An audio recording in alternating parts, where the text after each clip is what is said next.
가장 호화로운 VIP 병실. 박지훈 회장은 8살 아들 이든이 미동도 없이 누워있는 모습을 고통스럽게 바라보았다.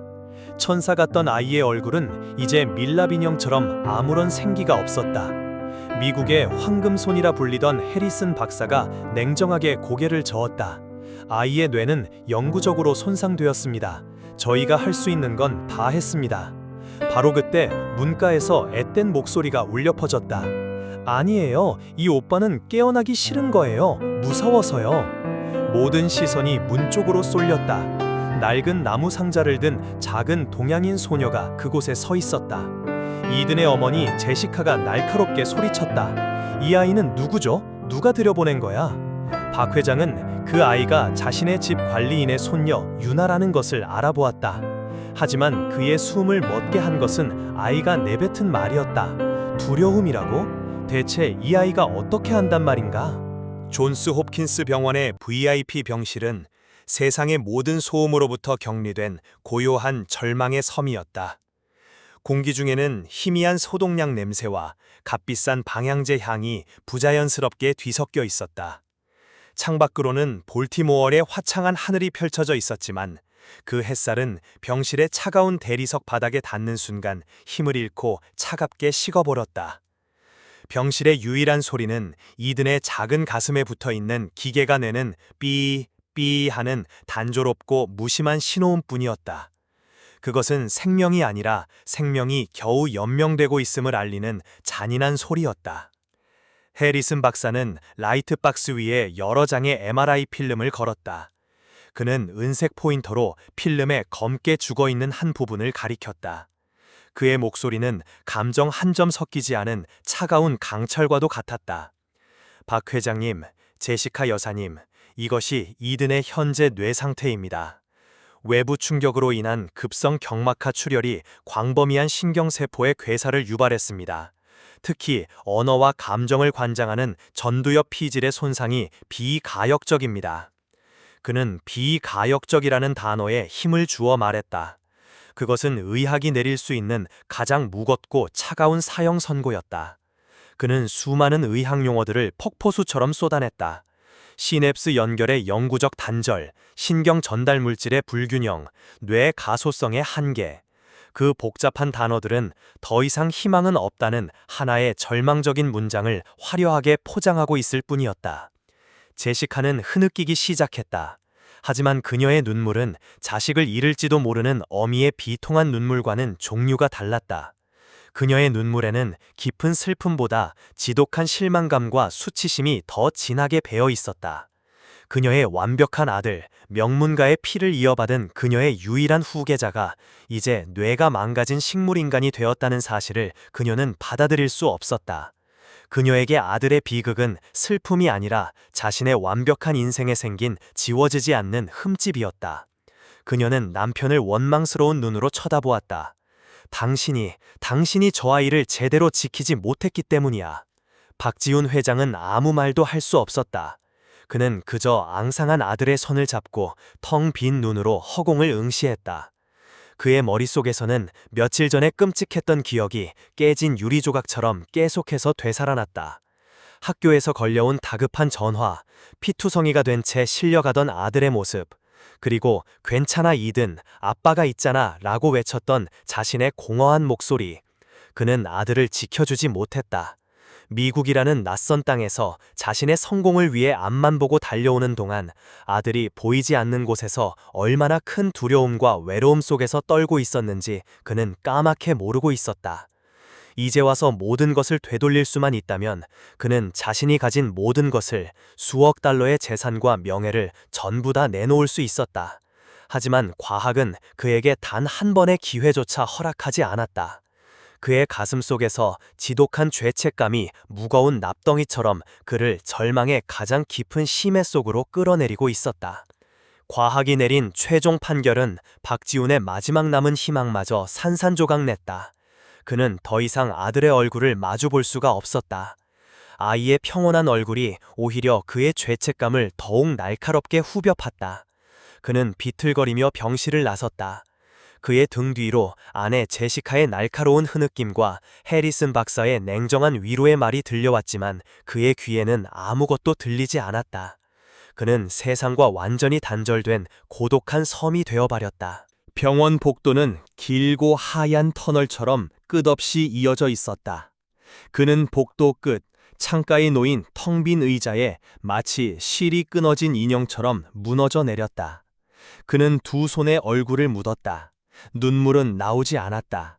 그의 슬픔은 이미 눈물이 되기에는 너무나 깊고 무거워져 그의 몸속에서 단단한 돌처럼 굳어버린 지 오래였다. 그는 수십 년 만에 처음으로 신을 찾았다. 제발, 제발, 내 아들만 살려주신다면 내 모든 것을 바치겠나이다. 하지만 그의 기도는 텅 빈 복도의 차가운 공기 속으로 공허하게 흩어질 뿐이었다. 바로 그때였다. 그의 곁으로 작은 그림자가 조용히 다가왔다. 박지훈은 고개를 들지 않았지만 인기척을 느낄 수 있었다. 간호사려니 생각했다. 저 아저씨. 하지만 그의 귓가에 들려온 것은 간호사의 목소리가 아닌 앳되고 가느다란 어린 아이의 목소리였다. 그는 천천히 고개를 들었다. 그의 눈앞에는 아까 병실 문 앞에서 보았던 바로 그 작은 동양인 소녀가 서 있었다. 아이의 이름은 유나였다. 그의 집에서 10년 넘게 일해온 과묵하고 성실한 관리인 배 여사의 손녀. 유나는 여름방학을 맞아 할머니가 있는 미국에 잠시 와 있었다. 아이의 작은 손에는 낡은 천으로 만든 주머니가 들려 있었다. 아이는 주머니에서 작고 동그란 갈색 사탕 하나를 조심스럽게 떠내 그의 손바닥 위에 올려놓았다. 할머니가요, 마음이 아플 때 먹으면 좀 나아진다고 하셨어요. 아이의 목소리는 작았지만 그 안에는 꾸밈없는 진심이 담겨 있었다. 사탕에서는 달콤한 꿀 냄새와 함께 쌉싸름한 약초 향이 희미하게 풍겨왔다. 박지훈은 멍하니 자신의 손바닥 위에 놓인 작은 사탕을 내려다보았다. 이 절망의 한가운데서 그는 아주 작은 예상치 못한 온기를 느꼈다. 그는 아이에게 고맙다고 말하려 했지만 목이 메어 아무런 말도 나오지 않았다. 그는 그저 아이의 얼굴을 물끄러미 바라볼 뿐이었다. 아이의 얼굴은 평범했지만 그 까맣고 깊은 눈동자에는 나이를 초월한 듯한 고요함과 이상한 확신이 담겨 있었다. 바로 그 눈빛으로 아이는 아까 병실에서 이 오빠는 깨어나기 싫은 거예요. 무서워서요. 라고 말했던 것이다. 그때 유나가 다시 입을 열었다. 아이의 목소리는 거의 속삭임에 가까웠지만 박지훈의 심장을 꿰는 놀라운 힘을 가지고 있었다. 저, 이든 오빠, 제가 고쳐줄 수 있어요. 박지훈의 세상이 다시 한번 멈췄다. 그는 자신의 귀를 의심했다. 방금 이 아이가 뭐라고 말했는가? 고쳐줄 수 있다고. 미국 최고의 의사도 현대의학의 모든 기술도 포기한 내 아들을 이 작은 아이가. 그는 실성한 사람처럼 웃음이 터져나오려는 것을 간신히 참았다. 그는 아이의 말을 어른의 절망을 위로하려는 순수한 동심에서 나온 철없는 소리라고 생각했다. 그래, 고맙다 얘야. 마음만이라도 정말 고맙구나. 그가 겨우 입을 열어 아이의 머리를 쓰다듬어 주려던 바로 그 순간이었다. 제시카가 병실에서 나왔다. 그녀의 눈은 울어서 붉게 충혈되어 있었지만 표정은 얼음장처럼 차가웠다. 그녀는 남편과 그 옆에 서 있는 작은 동양인 소녀를 발견하고는 혐오감이 가득 담긴 표정으로 미간을 찌푸렸다. 당신 여기서 뭐 하는 거예요? 그리고 이 아이는 왜 아직도 여기 있는 거지? 그녀는 유나를 마치 길가의 더러운 벌레를 보는 듯한 눈빛으로 쳐다보았다. 그녀는 평소에도 자신의 완벽한 저택 안에서 일하는 아시아인 고용인들을 가구처럼 취급하는 경향이 있었다. 어머니, 이 아이가 이든을... 박지훈이 무언가 설명하려 했지만 제시카는 그의 말을 가차없이 잘랐다. 그녀는 유나에게 직접 날카롭게 쏘아붙였다. 네가 감히 내 아들을 고칠 수 있다고 말했다면서. 유나는 그녀의 서슬퍼란 기세에 눌려 겁을 먹고 뒤로 한 걸음 물러섰다. 하지만 아이는 고개를 끄덕였다. 제시카의 입가에 경멸과 조롱이 가득 담긴 잔인한 미소가 떠올랐다. 고친다고? 뭘로? 당신들 아시아인들이나 믿는 그 미신 같은 걸로 침이나 놓고 이상한 풀뿌리나 다려 먹이는 그런 원시적인 방법으로 말인가. 그녀의 목소리는 크고 날카로워서 복도를 지나가던 몇몇 사람들이 그들을 쳐다볼 정도였다. 그녀는 조금도 개의치 않았다. 그녀는 자신의 분노와 수치심을 이 힘없고 연약한 아이에게 모두 쏟아내고 있었다. 이 애 똑똑히 들어. 내 아들은 세계 최고의 병원에서 세계 최고의 의사에게 치료를 받고 있어. 해리슨 박사님조차 포기한 내 아들을 감히 너 같은 어린애가, 그것도 아무런 의학적 지식도 없는 동양인 계집애가 뭘 어쩔 수 있다는 거지. 네가 하려는 짓은 치료가 아니라 살인이야, 알아? 그녀는 박지훈을 향해 명령했다. 여보, 당장 이 아이를 여기서 쫓아내요. 그리고 다시는 내 아들 눈에 띄지 못하게 해. 저 아이의 무지하고 불결한 기운이 내 아들에게 옮기라도 하면 어쩔 거예요. 박지훈은 그 자리에 얼어붙었다. 아내의 말은 너무나도 잔인하고 모욕적이었다. 하지만 그는 반박할 수 없었다. 이성적으로 생각하면 그녀의 말이 맞았다. 이것은 터무니없는 일이었다. 기적을 바라는 것은 어리석은 감상일 뿐이었다. 하지만 그의 심장은 다르게 말하고 있었다. 그의 심장은 유나의 그 고요하고 확신에 찬 눈동자를 잊을 수가 없었다. 그의 손바닥 위에는 아직도 아이가 준 약초사탕의 희미한 온기와 향기가 남아 있었다. 그것은 과학이 결코 줄 수 없는 아주 작지만 분명한 희망의 증거처럼 느껴졌다. 그는 평생을 이성적인 판단과 합리적인 선택을 하며 살아왔다. 그는 그렇게 해서 미국 땅에서 자수성가한 최고의 백만장자가 되었다. 하지만 그의 모든 이성과 합리는 지금 아들의 침대 앞에서 산산조각 나버렸다. 그렇다면 단 한 번쯤은 이성이 아닌 가슴이 시키는 대로 미친 척하고 이 작은 아이의 속삭임에 모든 것을 걸어보는 것은 어떨까? 그의 마음속에서 이성과 본능이, 절망과 희망이 격렬하게 충돌하고 있었다. 그리고 그 혼돈의 한가운데서 그는 마침내 그의 인생을 송두리째 바꿀 가장 위험하고도 위대한 결정을 서서히 내리고 있었다. 제시카의 도끼 서린 외침은 병원 복도의 하얀 벽에 부딪혀 산산조각 났다.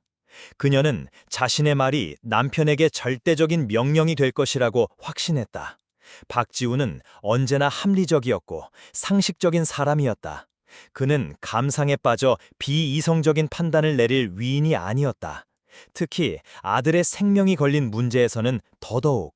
그녀는 남편이 당장 저 불쾌한 동양인 소녀를 쫓아내고 자신의 편에 서서 이 끔찍한 현실을 이성적으로 받아들일 준비를 할 것이라고 믿었다.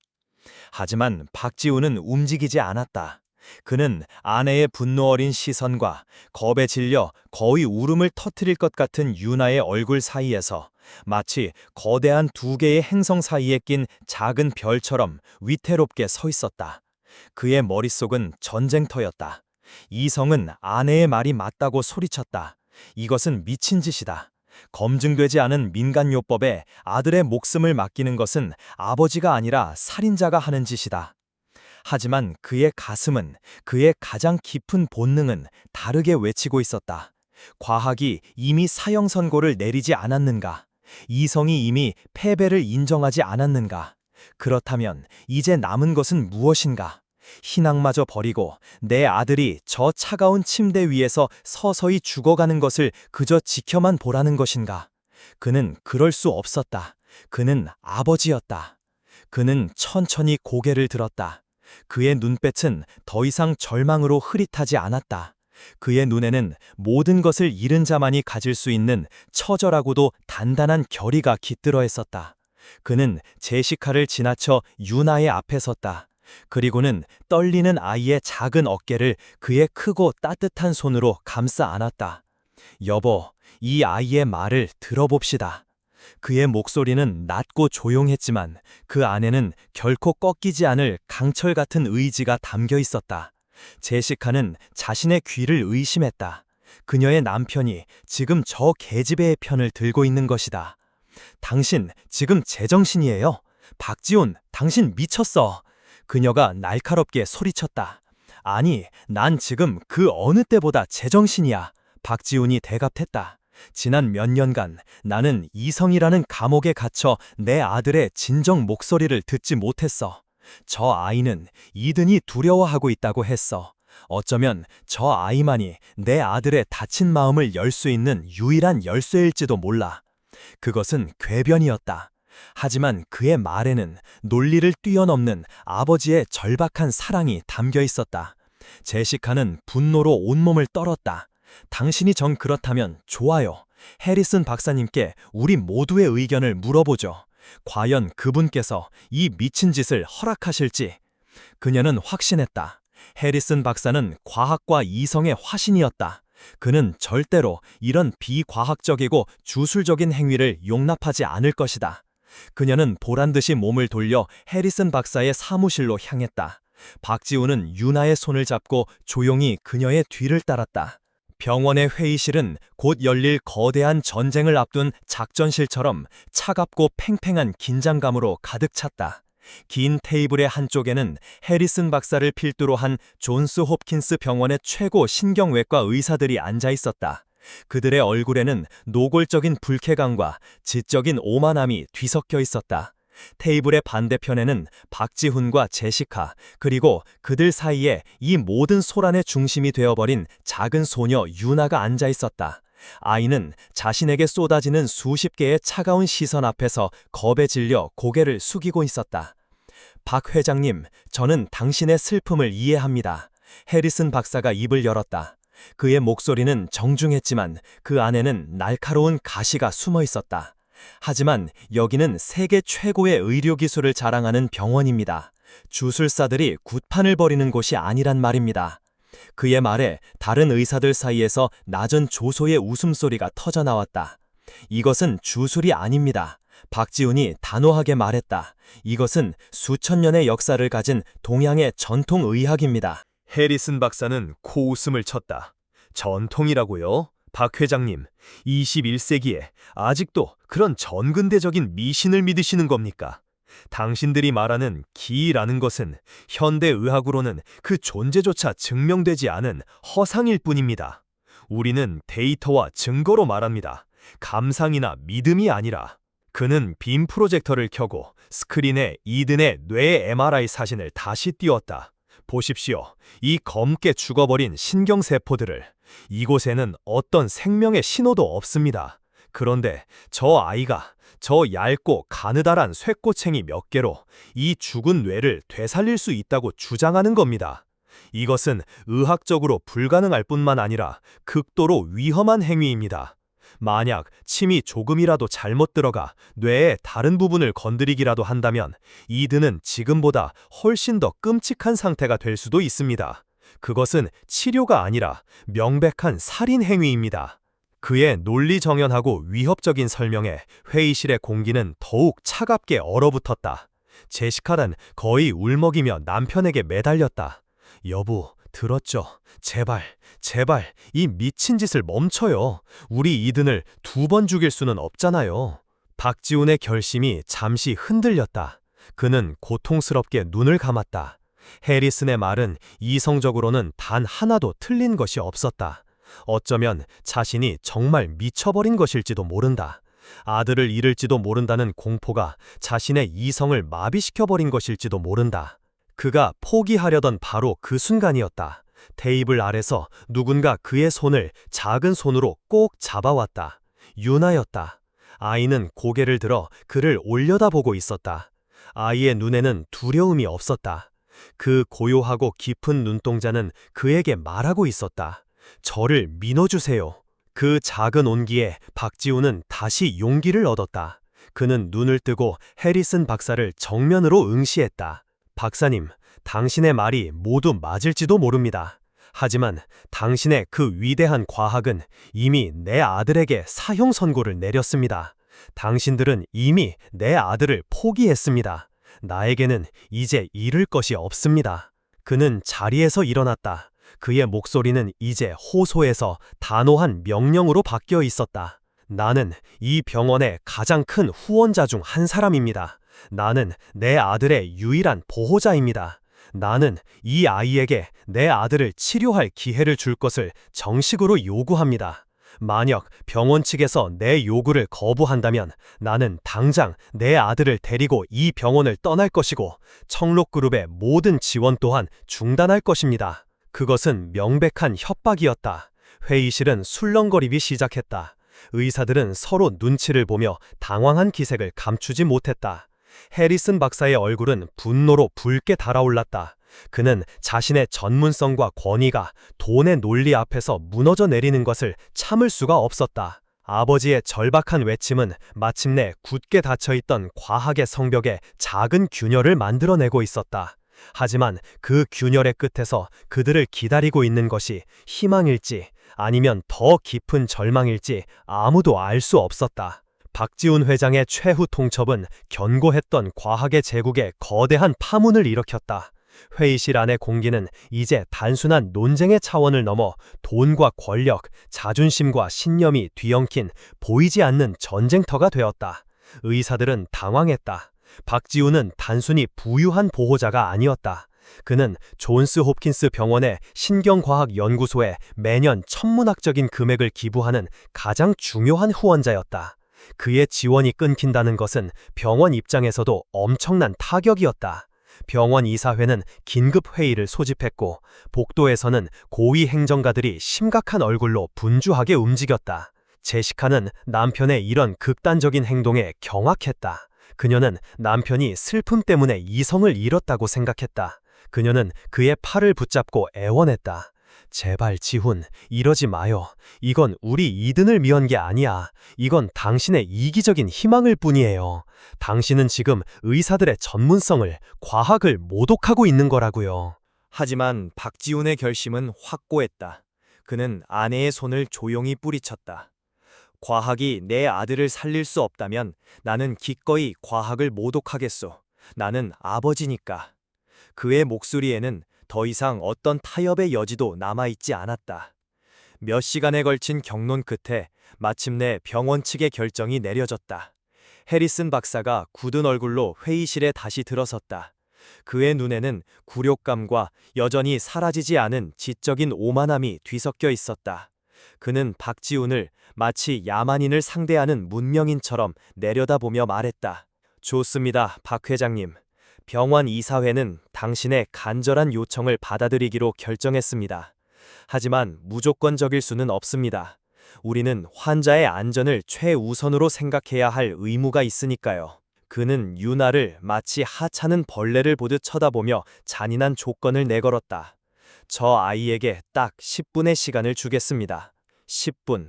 그 단어에 박지훈과 제시카는 동시에 숨을 삼켰다.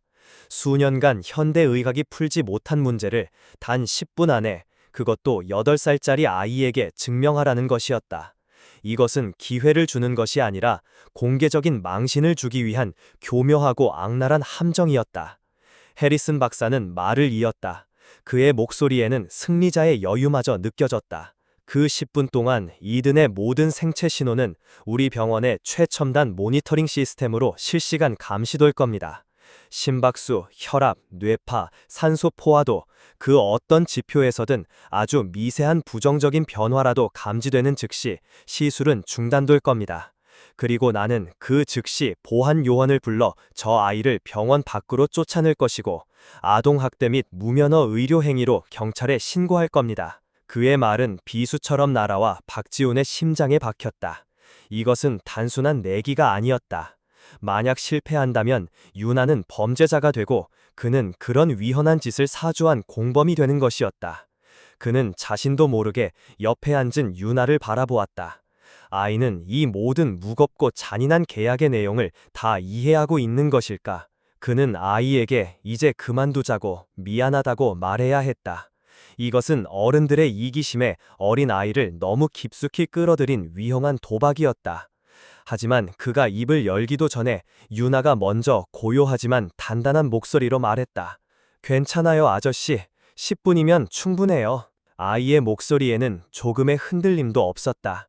그 작은 어깨 위에 지금 얼마나 무거운 책임감과 압박감이 얹혀 있는지 가늠조차 할 수 없었다. 하지만 아이는 그 모든 것을 기꺼이 감당하겠다는 듯 해리슨 박사를 똑바로 쳐다보고 있었다. 그 고요한 눈빛 앞에서 거대한 병원을 호령하던 노련한 의사조차도 순간 말문이 막히는 듯했다. 그렇게 현대의학과 전통의학의 이성과 믿음의 거대한 두 세계의 자존심을 건 잔인한 10분의 계약이 성사되었다. 이든의 병실은 이제 거대한 수술실이자 엄숙한 심판의 장으로 변해 있었다. 평소에는 이든의 상태를 체크하던 모니터 외에는 아무것도 없던 공간이 온갖 종류의 최첨단 의료 장비들로 가득 찼다. 이든의 머리와 몸에는 수십 개의 전선과 센서가 마치 거미줄처럼 어지럽게 연결되었다. 병실 벽에 걸린 대형 스크린에는 이든의 뇌파와 심전도, 각종 생체 신호들이 차갑고 무심한 그래프와 숫자로 실시간 표시되고 있었다. 해리슨 박사와 그의 팀은 하얀 가운을 입고 마치 결투를 앞둔 검투사처럼 침대 주위를 둘러싸고 서 있었다. 그들의 눈빛은 유나의 작은 실수 하나라도 놓치지 않겠다는 듯 날카롭게 빛나고 있었다. 제시카는 창가에 서서 불안한 듯 손톱을 물어뜯고 있었다. 그녀는 이 모든 것이 빨리 끝나 저 아이가 망신을 당하고 쫓겨나기를 마음 한구석으로 바라고 있었다. 그리고 그 모든 압박의 중심에 박지훈과 유나가 서 있었다. 박지훈은 아들의 침대 곁에 서서 차가워진 아이의 손을 꼭 잡고 있었다. 그의 등은 식은 땀으로 축축했다. 그는 자신이 과연 옳은 결정을 한 것인지 수백 번도 더 되물었다. 유나는 그 모든 긴장감과 압박감 속에서도 놀라울 정도로 침착했다. 아이는 침대 옆 작은 의자에 앉아 자신의 낡은 나무 상자를 마치 제단의 성물을 다루듯 조심스럽게 무릎 위에 올려놓았다. 그리고는 눈을 감고 깊은 호흡을 하기 시작했다. 아이의 주변으로 세상의 모든 소음이 사라지고 깊고 고요한 평화가 내려앉는 듯했다. 해리슨 박사가 손목시계를 보며 차갑게 선언했다. 정확히 10분이다. 지금부터 시작하지. 그 말이 떨어지는 순간 수십 개의 눈동자가 일제히 8살 소녀의 작은 손끝에 모든 인류의 운명이라도 걸린 것처럼 집중되고 있었다. 인류가 수백 년간 쌓아올린 과학의 역사가 동양의 작은 소녀가 펼쳐 보일 이름 모를 고대 의술의 도전을 오만하게 지켜보고 있었다. 해리슨 박사의 시작 선언은 마치 권투시합의 시작을 알리는 공소리처럼 병실의 팽팽한 긴장감을 터뜨렸다. 그 순간부터 시간은 모래시계의 마지막 모래알처럼 잔인하고 정확하게 흘러가기 시작했다.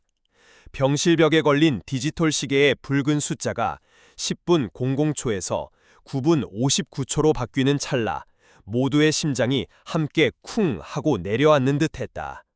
수십 개의 눈동자가 유나에게로 쏠렸다. 아이가 과연 무엇을 할 것인가? 아이가 어떻게 저 죽어있는 뇌를 향해 그 위험한 침을 놓을 것인가? 제시카는 자신도 모르게 마른 침을 삼켰고 해리슨 박사는 팔짱을 낀 채 모든 것을 꿰뚫어 볼 듯한 매서운 눈으로 아이의 손끝을 주시했다. 하지만 유나는 그들의 예상을 완전히 벗어났다. 아이는 조금도 서두르거나 당황하지 않았다. 그녀는 먼저 무릎 위에 놓인 낡은 나무 상자를 경건한 의식을 치르듯 천천히 열었다. 삐걱하는 작은 소리와 함께 상자 안에서 오래된 나무 향과 희미한 약초 냄새가 흘러나왔다. 상자 안쪽은 붉은 비단으로 덮여 있었고 그 위에는 크기와 굵기가 다른 수십 개의 은침들이 마치 잠자는 병사들처럼 나란히 누워 있었다. 햇살을 받은 은침들은 차갑지만 신비로운 빛을 발했다. 유나는 이든의 머리 쪽으로는 시선조차 주지 않았다. 그녀는 침대 발치로 다가가 아이의 차갑고 창백한 발을 자신의 작고 따뜻한 두 손으로 부드럽게 감쌌다. 그리고는 눈을 감았다.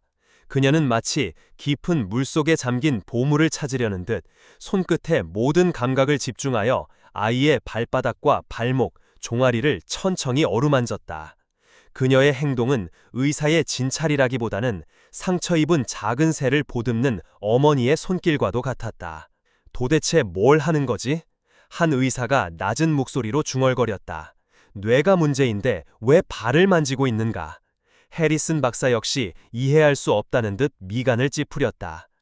박지훈만이 숨을 죽인 채 아이의 행동을 지켜보고 있었다.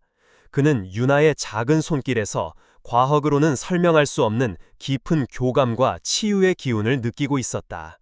시간은 속절없이 흘러 시계는 이미 8분 때를 가리키고 있었다. 그때 유나가 마침내 눈을 떴다. 그녀의 눈빛은 더 이상 어린 아이의 것이 아니었다. 그 안에는 수십 년의 세월을 수련한 늙은 명의의 깊고 통찰력 있는 지혜가 담겨 있었다. 그녀는 나무 상자에서 머리카락처럼 가늘고 짧은 은침 하나를 망설임 없이 집어들었다. 그리고 경이로운 광경이 펼쳐졌다. 아이의 작고 부드러워 보이던 손가락이 눈으로 쫓을 수 없을 만큼 빠르고 정확하게 움직이기 시작했다. 그것은 8살 소녀의 손놀림이라고는 도저히 믿을 수 없는 속도와 정확성이었다. 그녀의 손은 마치 피아노 건반 위를 자유롭게 오가는 피아니스트의 손가락처럼, 혹은 캔버스 위를 자유롭게 날아다니는 화가의 붓처럼 완벽한 리듬과 자신감으로 가득 차 있었다. 톡! 첫 번째 침이 이든의 왼쪽 발바닥 중앙 용천혈이라는 혈자리에 정확히 꽂혔다. 너무나도 빠르고 부드러운 움직임이라 침이 언제 피부를 뚫고 들어갔는지조차 알아챌 수 없을 정도였다. 지켜보던 의사들 사이에서 나지막한 탄성이 터져나왔다. 침술에 대해 문외한인 그들이었지만 아이의 손놀림이 범상치 않다는 것쯤은 본능적으로 알 수 있었다. 유나는 멈추지 않았다. 그녀의 손은 계속해서 춤을 추듯 움직였다. 두 번째 침이 발목 안쪽 복사뼈 아래 태계혈에, 세 번째 침이 무릎 뒤 오금의 주망 위중혈에 순식간에 박혀 들어갔다. 그녀는 침을 놓을 때마다 입술을 작게 움직이며 알아들을 수 없는 주문 같은 것을 속삭였다. 그것은 마치 잠들어 있는 생명의 기운을 깨우는 고대의 노래와도 같았다. 이 아이 대체 어디서 이런 걸 배운 거지? 제시카가 자신도 모르게 중얼거렸다.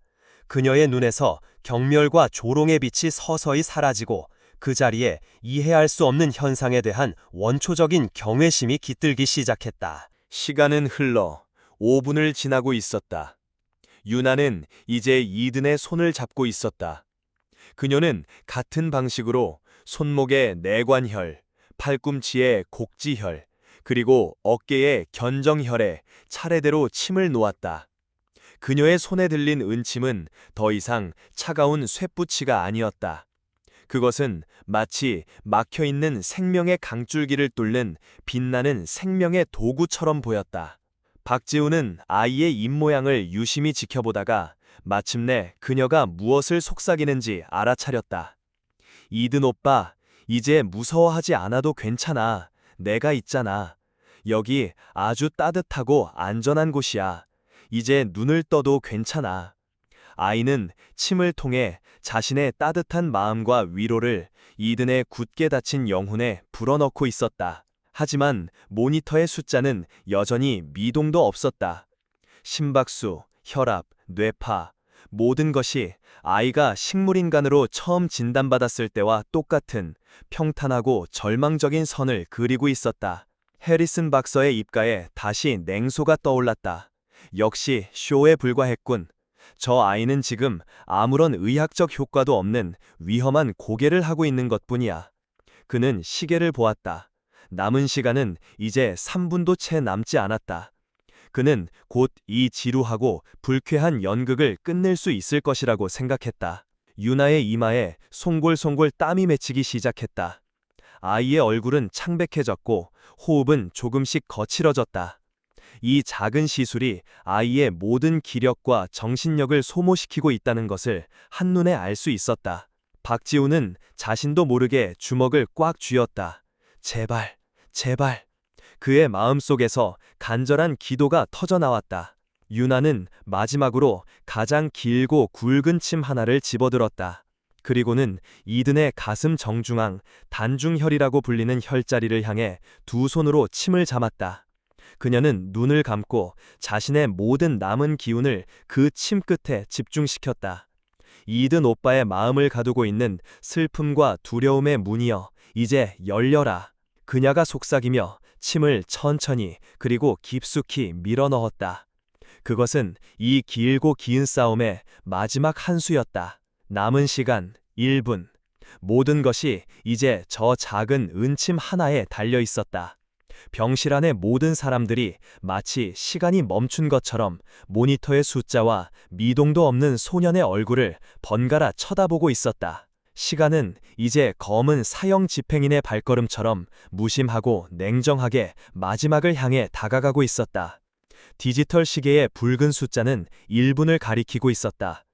59초, 58초, 57초.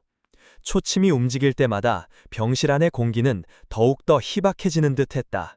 모두의 심장이 가느다란 실에 매달린 채 절망의 낭떠러지 위에서 위태롭게 흔들리고 있었다. 모니터의 그래프는 여전히 죽은 바다처럼 고요하고 평탄했다. 이든의 생체 신호에는 어떤 미동도 없었다. 마치 소년의 영혼이 이 세상의 모든 소리와 접촉을 거부한 채 깊고 어두운 심해 속에 영원히 잠겨 있기를 선택한 것 같았다.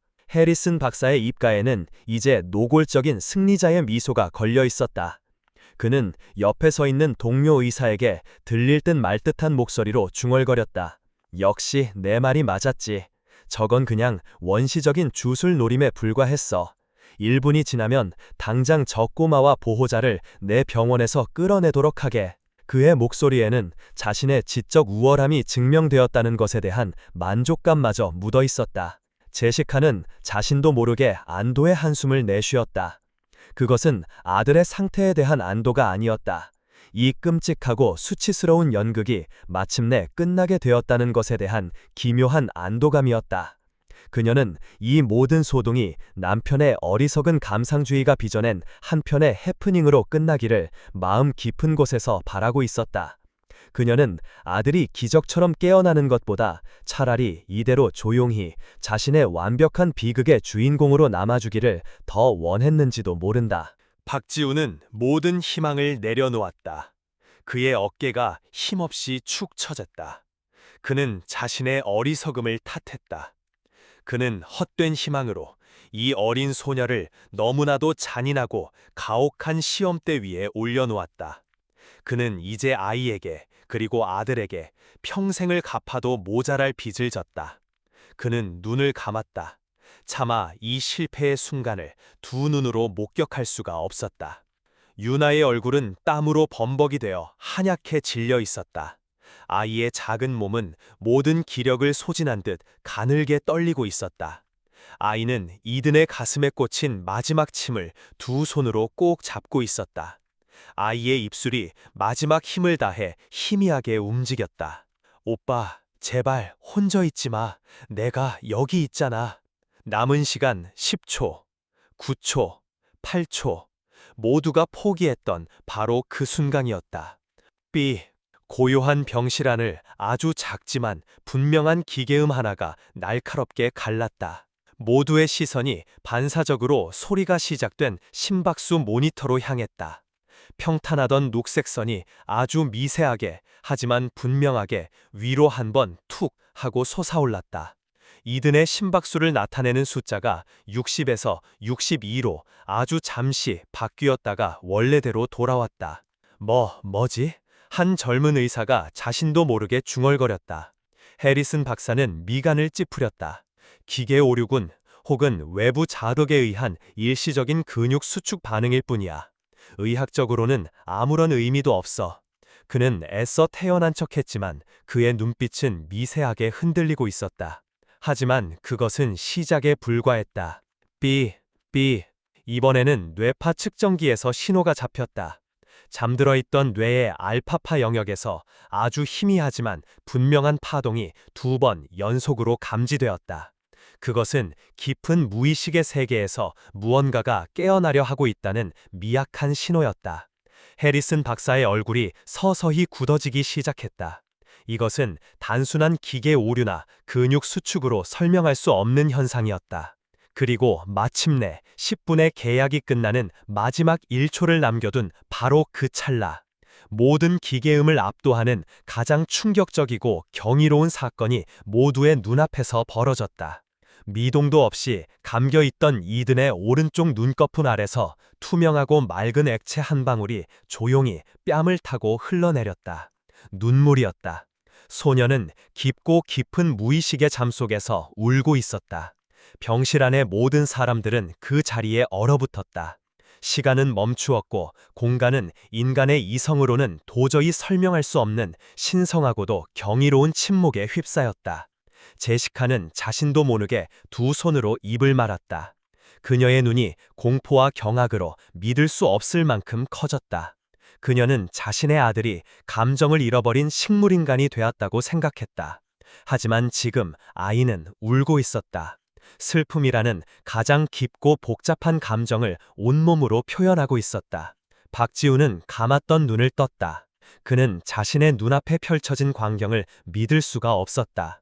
아들의 뺨을 타고 흐르는 저 눈물 한 방울은 그에게는 세상 그 어떤 다이아몬드보다도 더 값지고 영롱하게 빛나는 생명의 증거였다. 해리슨 박사는 유령이라도 본 사람처럼 하얗게 질린 얼굴로 소년의 얼굴과 모니터를 번갈아 쳐다보았다. 그의 머릿속에서 그가 평생을 바쳐 쌓아올린 수만 개의 의학 이론과 데이터들이 와르르 무너져 내리는 소리가 들렸다. 눈물, 그것은 단순한 생리현상이 아니었다. 그것은 뇌의 변연계와 대뇌 피질의 복잡한 상호작용을 통해 발현되는 고도의 감정 표현이었다. 비가역적 손상을 입었다던 바로 그 뇌가 지금 작동하고 있다는 명백한 증거였다. 10분이 지났음을 알리는 타이머의 희미한 알림음이 울렸지만 아무도 그것을 신경 쓰지 않았다. 유나는 그 모든 소란의 중심에서 조용히 이든의 가슴에서 마지막 침을 뽑아냈다. 그리고는 마치 모든 힘을 다 쓴 사람처럼 의자 위로 힘없이 쓰러졌다. 기적은 그렇게 가장 절망적인 순간에 가장 연약한 소녀의 손끝에서 단 한 방울의 눈물로 그 장엄한 서막을 열고 있었다. 하지만 이 경이로운 기적 앞에서 과학의 오만함은 더욱더 견고하고 비열한 벽을 쌓아올릴 준비를 하고 있었다. 이든의 뺨을 타고 흐른 눈물 한 방울은 고요했던 병실을 거대한 폭풍의 눈으로 바꾸어 놓았다. 그것은 단순한 생리현상이 아니었다. 그것은 닫혀있던 무의식의 세계가 세상 밖으로 보낸 작지만 절박한 구조 신호였고, 현대의학의 사형 선고를 정면으로 뒤엎는 살아있는 기적의 증거였다. 박지훈은 가장 먼저 움직였다. 그는 무너져 내릴 듯한 몸을 이끌고 아들의 침대 곁으로 달려갔다. 그는 떨리는 손으로 아들의 뺨에 남은 눈물 자국을 조심스럽게 닦아냈다. 따뜻하고 축축한 생명의 감촉이었다. 그의 메마른 가슴 속에서 뜨거운 무언가가 북받쳐 올랐다. 그는 아들의 이름을 목이 메어 잠긴 목소리로 몇 번이고 되뇌었다. 이든, 내 아들, 아빠 목소리 들리니? 다른 의사들 역시 충격에서 벗어나 분주하게 움직이기 시작했다. 그들은 믿을 수 없다는 표정으로 각종 모니터를 확인하고 이든의 동공에 불빛을 비춰보며 신경 반응을 체크했다. 그들의 얼굴에는 자신들이 평생을 바쳐 쌓아온 의학적 상식이 눈앞에서 부정당하는 것에 대한 당혹감과 혼란이 역력했다. 말도 안 돼. 변연계가 반응하고 있어. 알파파뿐만 아니라 세타파까지 미세하게 감지되고 있습니다. 이건 단순한 외부 자극 반응이 아니야. 이건 명백한 감정의 발현이야. 그들의 경이로운 외침이 병실 안을 가득 메웠다. 하지만 이 모든 기적의 중심에 서 있어야 할 단 한 사람, 해리슨 박사만이 그 자리에 얼어붙은 채 미동도 하지 않았다. 그의 얼굴은 하얗게 질려 있었다. 그의 눈은 이든의 얼굴이 아닌 병실 구석에서 지쳐 쓰러져 있는 작은 소녀 유나에게 고정되어 있었다. 그의 눈빛에는 경이로움이나 감탄이 없었다. 오직 자신의 권위가, 자신의 세계가 이름 모를 동양인 소녀의 알 수 없는 주술 앞에서 무너져 내렸다는 것에 대한 참을 수 없는 굴욕감과 분노만이 이글거리고 있었다. 그는 평생을 과학이라는 이름의 신을 섬겨왔다. 그는 데이터와 통계, 논리와 이성을 신봉했다. 그에게 증명할 수 없는 것은 존재하지 않는 것이었고, 이해할 수 없는 것은 미신일 뿐이었다. 그런데 지금 그가 평생을 바쳐 쌓아온 과학의 신전이 저 작은 아이가 휘두른 보이지 않는 망치에 의해 속절없이 무너져 내리고 있었다. 그는 이것을 인정할 수 없었다. 아니, 인정해서는 안 되었다. 그는 심호흡을 하고 억지로 평정을 되찾았다. 그는 다시 과학의 수호자라는 오만한 가면을 꺼냈었다. 모두 그만하고 내 말에 집중하도록. 그의 낮고 권위적인 목소리에 병실 안의 모든 소음이 잦아들었다. 의사들은 하던 행동을 멈추고 존경과 두려움이 뒤섞인 눈으로 자신들의 스승이자 최고 권위자를 바라보았다. 해리슨 박사는 천천히 입을 열었다. 그의 목소리는 얼음장처럼 차갑고 냉정했다. 지금 벌어진 현상은 매우 흥미롭지만 섣부른 판단은 금물이다. 이것은 침술이라는 강한 외부 자극에 의해 손상된 신경계가 일으킨 일시적인 반사작용일 가능성이 매우 높다. 반사작용, 그 단어에 몇몇 젊은 의사들의 얼굴에 의아한 표정이 스쳐 지나갔다. 눈물은 뇌의 고등 기능이 관여하는 복잡한 감정 표현이지 무릎을 치면 다리가 올라가는 것과 같은 단순한 반사작용이 아니었다. 해리슨 박사는 그들의 의심을 눈치챘지만 아랑곳하지 않고 말을 이었다. 다시 말해 이것은 의미 있는 의식의 회복이 아니라 그저 죽은 개구리 다리에 전기를 흘려보냈을 때 다리가 경련을 일으키는 것과 같은 기계적인 반응일 뿐이라는 거다. 따라서 이 현상은 의학적으로는 아무런 의미도 없다. 오히려 이런 무분별하고 위험한 자극이 환자의 안정 상태를 해치고 예측 불가능한 부작용을 초래할 수도 있다. 그의 말은 명백한 궤변이자 진실에 대한 의도적인 왜곡이었다. 하지만 그의 말에는 세계 최고 권위자라는 지위가 부여하는 거부할 수 없는 무게가 실려 있었다. 의사들은 더 이상 반론을 제기하지 못하고 혼란스러운 표정으로 고개를 숙였다. 그들은 스승의 이론에 의문을 제기하는 것보다 차라리 눈앞의 기적을 부정하는 편이 더 안전하다고 판단한 것이다. 그때 그 궤변에 힘을 실어주는 또 다른 목소리가 들려왔다. 제시카였다. 맞아요. 박사님 말씀이 맞아요. 저 아이가 분명 무슨 위험한 짓을 한 게 틀림없어요. 우리 이든이 갑자기 경련이라도 일으키면 어떡해요? 당장 저 아이의 치료를 중단시켜야 해요. 그녀는 진실을 마주할 용기가 없었다. 만약 저 아이의 방법이 옳았다는 것이 증명된다면 그것은 곧 자신이 아들의 고통을 외면하고 아이를 2번 죽이려 했다는 것을 인정하는 꼴이 되기 때문이었다. 그녀는 자신의 죄책감을 덜기 위해 기꺼이 해리슨 박사의 비이성적인 부정을 맹목적으로 지지하고 나섰다. 박지훈은 그 모든 광경을 망연자실하게 바라보고 있었다. 그는 믿을 수가 없었다. 눈앞에 명백한 기적의 증거가 있는데도 저 똑똑하고 배운 사람들은 자신들의 자존심과 신념을 지키기 위해 기꺼이 진실에 눈을 감고 귀를 막고 있었다. 이것은 의학이 아니라 종교였다. 과학이라는 이름의 맹목적이고 배타적인 종교. 그는 분노로 온몸이 떨렸다. 그는 소리치고 싶었다. 당신들은 의사가 아니야. 장사꾼이야. 당신들은 생명을 구하는 것이 아니라 당신들의 권위와 지식을 팔고 있는 것뿐이라고. 하지만 그는 그럴 수 없었다. 그는 이곳에서 이 과학의 제국 안에서 힘없는 이방인이었다. 그의 말은 그들의 견고한 성벽에 작은 생채기 하나 낼 수 없을 터였다. 해리슨 박사는 상황이 자신의 통제 아래로 다시 돌아왔다고 판단하고 마지막 결정을 내렸다. 이 소녀의 시술은 환자에게 예측 불가능한 위험을 초래할 수 있다는 의학적 판단하에 오늘부로 공식적으로 금지한다. 그리고 박 회장님, 당신의 아들을 진정으로 위한다면 더 이상 이런 비과학적인 방법에 현혹되지 마시고 저희 의료진의 전문적인 판단을 믿고 따라주시길 바랍니다. 그는 마치 미개한 원주민을 계몽하는 선교사처럼 거만한 태도로 말했다. 그리고는 더 이상 볼 일이 없다는 듯 자신의 팀을 이끌고 병실을 빠져나갔다. 병실 안에는 다시 무거운 침묵이 내려앉았다.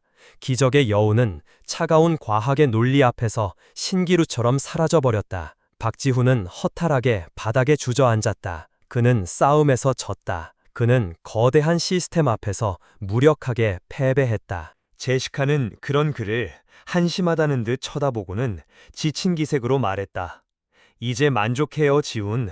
당신의 어리석은 고집 때문에 우리 모두가 얼마나 끔찍한 시간을 보냈는지 알아요. 이제 그만 이 모든 것을 끝내고 현실을 받아들여요, 제발.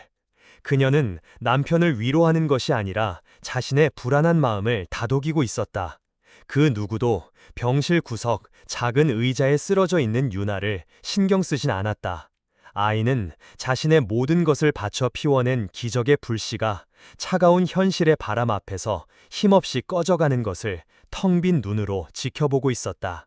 아이의 작은 어깨가 절망의 무게를 이기지 못하고 가늘게 떨리고 있었다. 진실은 때로는 그것을 증명할 힘이 없을 때 가장 무력하고 외로운 것이었다. 해리슨 박사와 병원 측의 완고한 저항에 부딪힌 후 박지훈은 깊은 무력감에 빠졌다. 그는 거대한 벽 앞에서 홀로 싸우는 기분이었다. 아들의 뺨을 타고 흐르던 눈물 한 방울은 이제 그의 기억 속에서 희미해져가는 한여름밤의 꿈처럼 느껴졌다. 제시카는 그날 이후로 남편을 거의 투명인간 취급했다. 그녀는 남편이 가문의 명예에 먹칠을 한 어리석은 남자라고 생각했고 하루빨리 이 모든 소동이 잠잠해지기만을 바랐다. 박지훈은 병원을 떠나 집으로 돌아왔다. 이든이 없는 저택은 거대하고 텅 빈 관처럼 차갑고 고요했다. 그는 아들의 방으로 향했다. 이든이 쓰러지기 전까지 단 한 번도 제대로 들여다본 적이 없었던 그 작은 우주로. 이든의 방은 제시카의 취향대로 마치 박물관의 전시실처럼 꾸며져 있었다. 값비싼 원목 가구, 최고급 장난감들, 그리고 벽면을 가득 채운 세계 명작 동화책들. 모든 것이 완벽하게 정돈되어 있었지만 그 어디에도 8살 남자아이의 활기나 온기는 느껴지지 않았다. 그것은 아이를 위한 공간이 아니라 완벽한 아들이려는 이미지를 전시하기 위한 어른들의 욕망이 만들어낸 공간이었다. 박지훈은 아들의 침대에 걸터 앉았다. 침대 시트에서는 아직도 아들의 희미한 채취가 남아있는 듯했다. 그는 처음으로 아버지로서 자신이 얼마나 무심하고 무지했는지를 깨달았다. 그는 아들에게 세상에서 가장 좋은 것들을 사주면 그것이 최고의 사랑이라고 믿었다. 그는 아들이 무엇을 원하는지, 무엇을 두려워하는지 단 한 번도 진심으로 귀 기울여 본 적이 없었다. 그는 아들의 흔적을 찾아 방안을 천천히 둘러보았다. 책상 위에는 이든이 쓰던 스케치북 한 권이 놓여 있었다. 그는 무심코 스케치북을 펼쳐들었다. 그리고 그는 그 안에서 자신의 심장을 멎게 할 만큼 충격적이고 슬픈 진실과 마주하게 되었다. 스케치북 안에는 아이들의 그림이라고는 믿기 힘든 기이하고 어두운 이미지들이 가득했다. 자동차나 공룡, 영웅 캐릭터 같은 것은 단 하나도 없었다. 대신 페이지마다 작고 겁에 질린 남자아이가 반복적으로 그려져 있었다. 아이는 언제나 거대하고 귀괴한 형태의 검은 그림자들에게 둘러싸여 있었다. 그 그림자들은 때로는 날카로운 이빨을 드러낸 괴물의 형상을 하고 있었고, 때로는 아이를 짓누르는 거대한 손의 형상을 하고 있었다. 어떤 그림에서는 아이의 입이 X자 모양으로 꿰매져 있었다. 또 다른 그림에서는 아이의 귀가 거대한 자물쇠로 잠겨 있었다. 모든 그림의 배경은 언제나 춥고 어두운 창살 없는 감옥과도 같은 공간이었다. 박지훈의 손이 가늘게 떨리기 시작했다. 이것은 그의 아들 이든의 내면 세계였다. 자폐라는 고요한 세상 속에 갇혀 말로 표현할 수 없었던 아이의 공포와 절망이 이 그림들 속에 고스란히 담겨 있었다. 그는 스케치북의 마지막 페이지를 넘겼다. 그리고 그는 그곳에서 가장 충격적인 그림을 발견했다. 그 그림 속에서 작은 아이는 검은 괴물들뿐만 아니라 또 다른 존재에게 둘러싸여 있었다. 그것은 얼음으로 만들어진 것처럼 보이는 차갑고 아름다운 여왕의 형상이었다. 여왕은 아이에게 손을 내밀고 있었지만 그 손에서는 따뜻한 온기가 아니라 모든 것을 얼려버릴 듯한 냉기가 뿜어져 나오고 있었다. 아이는 괴물들보다도 바로 그 얼음 여왕을 더 두려워하는 것처럼 보였다. 박지훈은 그 그림에서 눈을 뗄 수가 없었다. 얼음 여왕의 얼굴은 너무나도 선명하게 그의 아내 제시카를 닮아 있었다. 그 순간 그의 머릿속에서 병실에서 유나가 했던 말이 천둥처럼 울려 퍼졌다. 이 오빠는 깨어나기 싫은 거예요. 무서워서요. 이제야 모든 것이 이해되었다. 이든은 학교에서 아이들을 괴롭히던 그 검은 괴물들 뿐만 아니라 집에서 자신을 억압하던 얼음 여왕, 즉 완벽함을 강요하는 엄마의 차가운 시선 또한 두려워하고 있었던 것이다. 아이는 그 누구에게도 이해받지 못하고 보호받지 못하는 지독한 공포 속에서 스스로를 지키기 위해 자신의 마음을 닫아버렸던 것이다. 그리고 뇌 손상이라는 마지막 사건은 아이가 그 문을 영원히 걸어 잠그는 마지막 계기가 되어 주었을 뿐이다.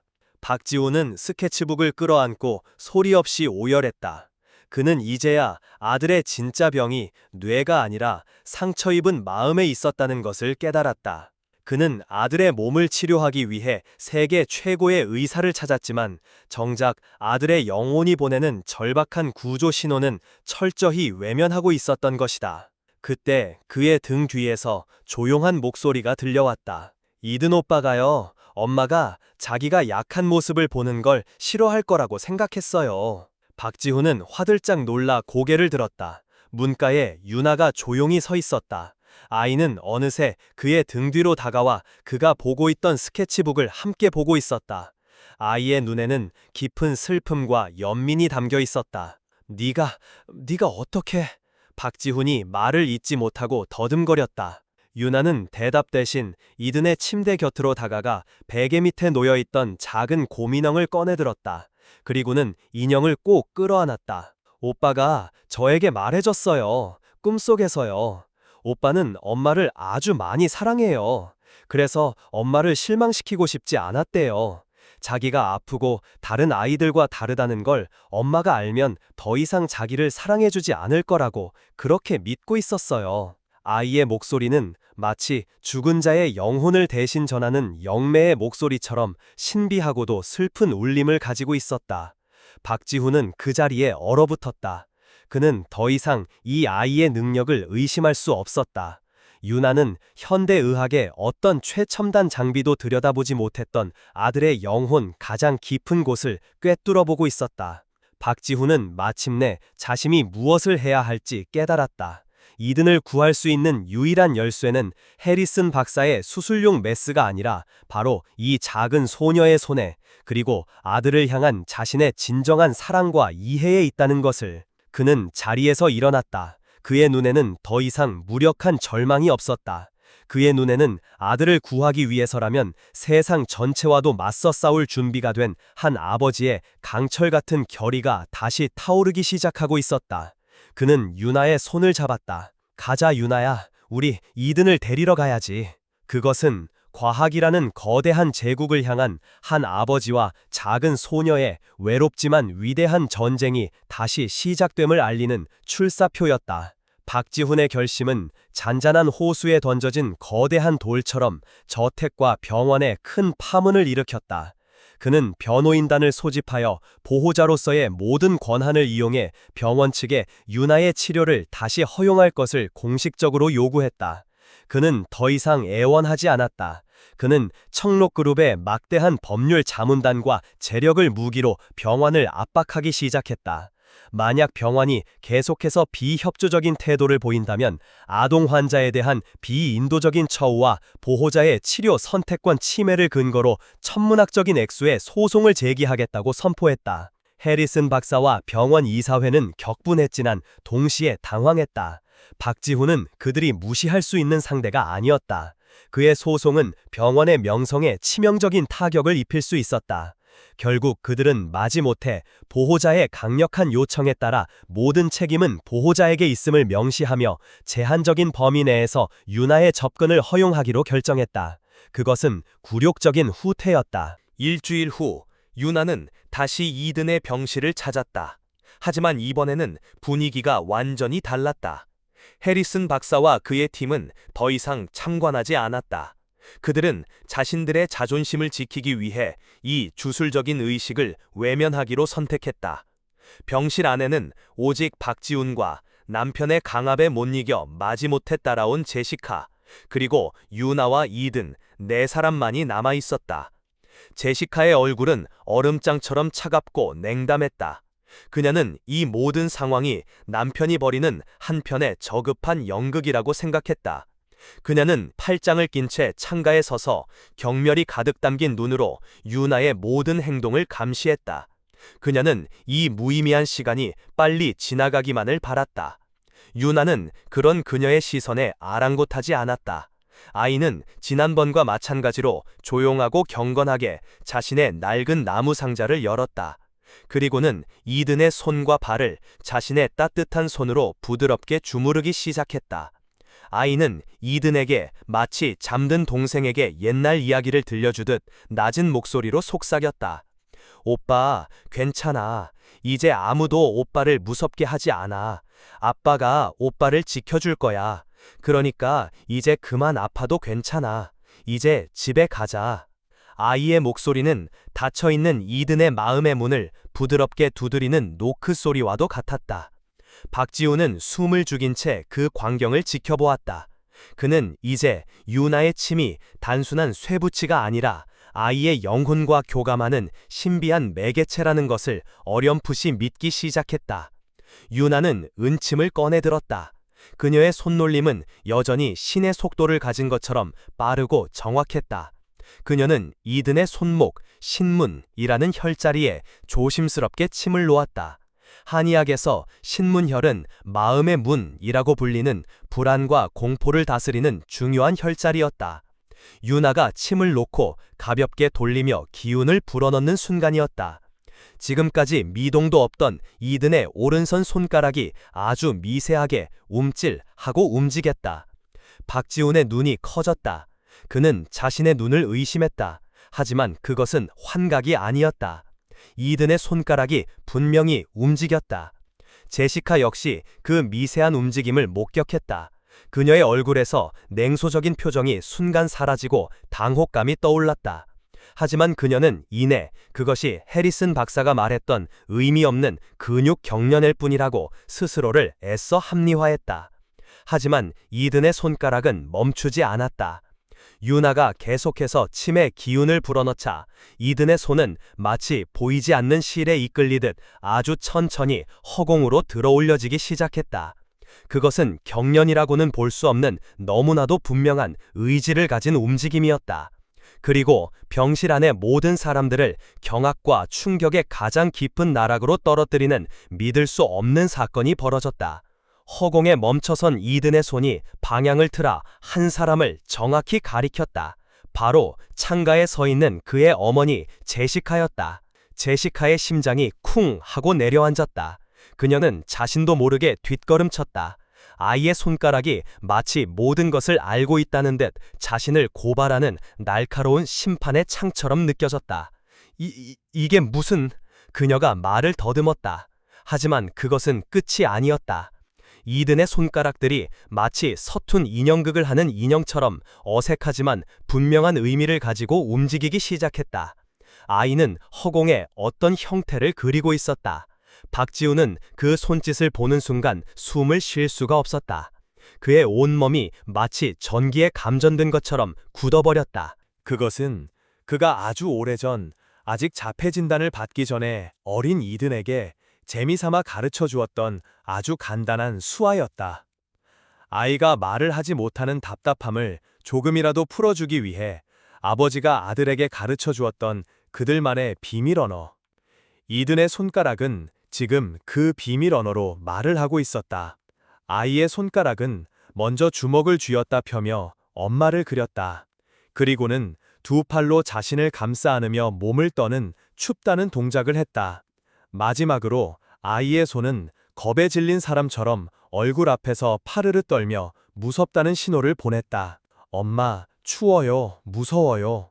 무의식 속에 잠겨있던 아이의 영혼이 육체의 한계를 넘어 자신의 가장 깊은 곳에 숨겨져 있던 가장 끔찍한 공포의 근원을 손가락으로 고발하고 있었다. 그것은 학교에서 아이를 괴롭혔던 그 검은 괴물들에 대한 이야기가 아니었다. 그것은 바로 자신의 어머니 제시카가 내뿜는 얼음장 같은 냉담함과 완벽함을 강요하는 그 숨막히는 시선이 자신을 얼마나 춥고 무섭게 만들었는지에 대한 한 어린 영혼의 처절하고도 슬픈 마지막 고발이었다.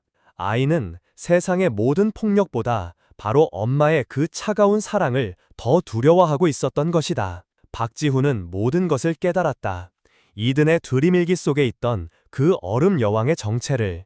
그리고 아들의 병이 단순히 자폐나 뇌 손상의 문제가 아니라 엄마에게조차 이해받지 못하고 사랑받지 못한다는 깊은 절망과 외로움에서 비롯되었다는 것을.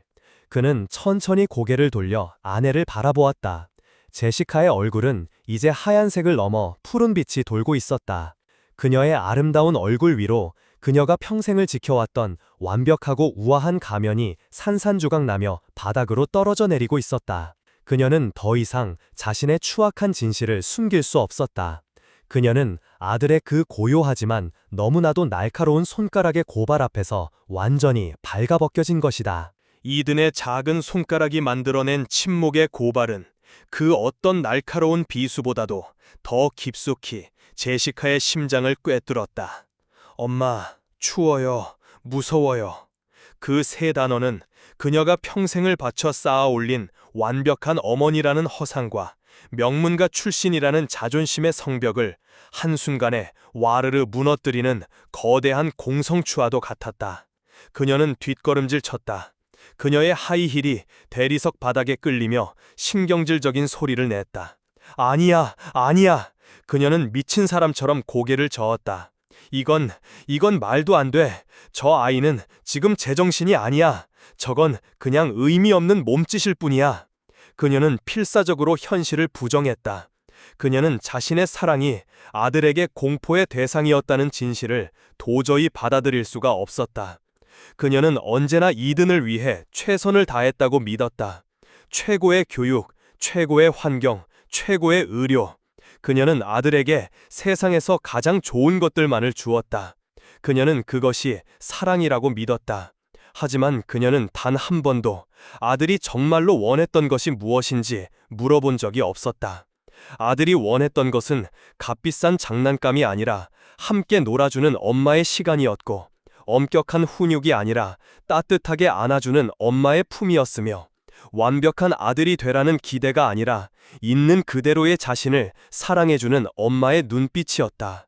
그녀의 사랑은 아들을 위한 것이 아니라 완벽한 아들을 둔 완벽한 어머니라는 자기 자신을 위한 것이었다. 그녀의 사랑은 따뜻한 햇살이 아니라 모든 것을 얼려버리는 차가운 눈보라였다. 이든의 손은 여전히 허공에서 그녀를 가리키고 있었다.